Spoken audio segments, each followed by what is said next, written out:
السلام عليكم ورحمة الله وبركاته. أهلا بكم. عودة على جملة من الأخبار في هذا الفيديو. البداية بخبر استنطاق الإعلامي محمد بوغليب أو التحقيق معه.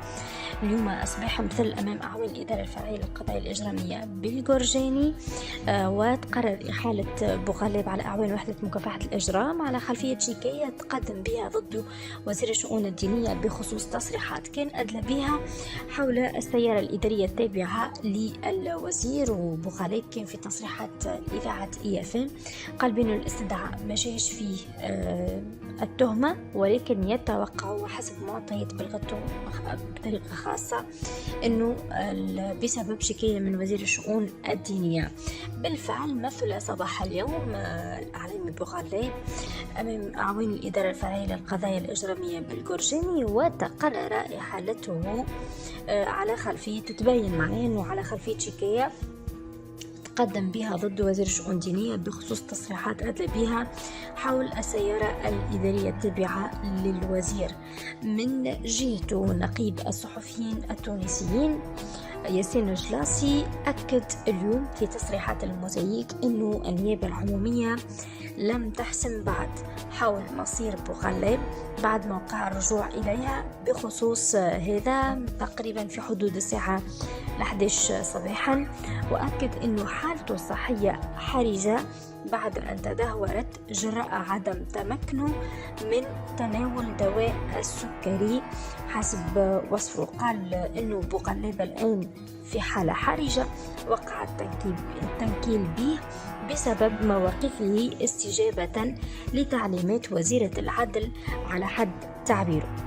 وحسب تدوينه نشرها بوغليب في وقت سابق فإنه التحقيق معه يجي على خلفية سيارة الإكس 6، وكان في تصريحاته سابقا قال بأنه سيارة افتكتها الديوانة من مواطن تونسي أحضرها لوالدته، ولكن تم تحويل ملكيتها فيما بعد لوزير الشؤون الدينية، داعيا إلى فتح تحقيق في هذا الموضوع راج بشكل كبير في وسائل الإعلام. الديوانة التونسية رفضت أنها توضح، وزارة المالية ما علقتش، وزارة الشؤون الدينية زاد كيف ما علقتش.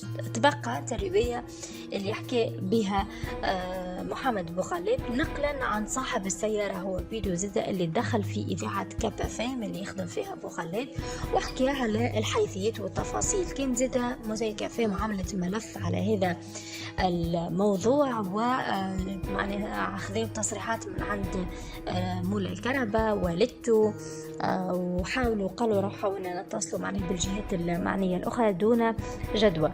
في الختام تقرر الإبقاء على الصحفي محمد بوغليب في حالة سراح بعد الاستماع له من طرف أعوان الإدارة الفرعية للقضايا الإجرامية بالجرجاني بخصوص شكاية تقدم بها وزير الشؤون الدينية ضده حول تصريحات بوغليب بخصوص سيارة إدارية تابعة للوزير. في نفس السياق وزير الشؤون الدينية شاكي زيدا صحفية أخرى منيا العرفي، وتم الاستماع لها نهار الأربعاء مجددا، يعني المرة الثانية تقريبا نهار الأربعاء اللي فات، وتم توجيه استدعاء على الصحفية منيا العرفاوي في شكاية جديدة من وزير الشؤون الدينية.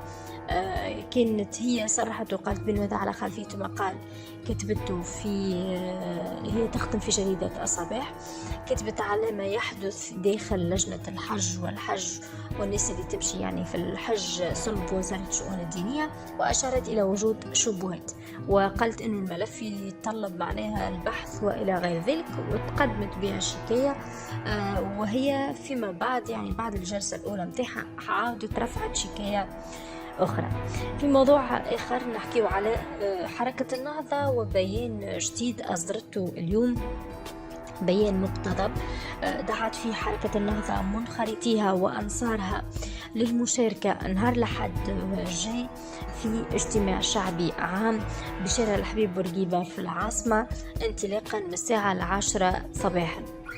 حركة النهضة قالت بأنه الاجتماع يأتي بمناسبة إحياء ذكرى عيد شهداء 9 أفريل 1938، وبأنه باش يتناول مختلف قضايا الوضع العام في البلاد.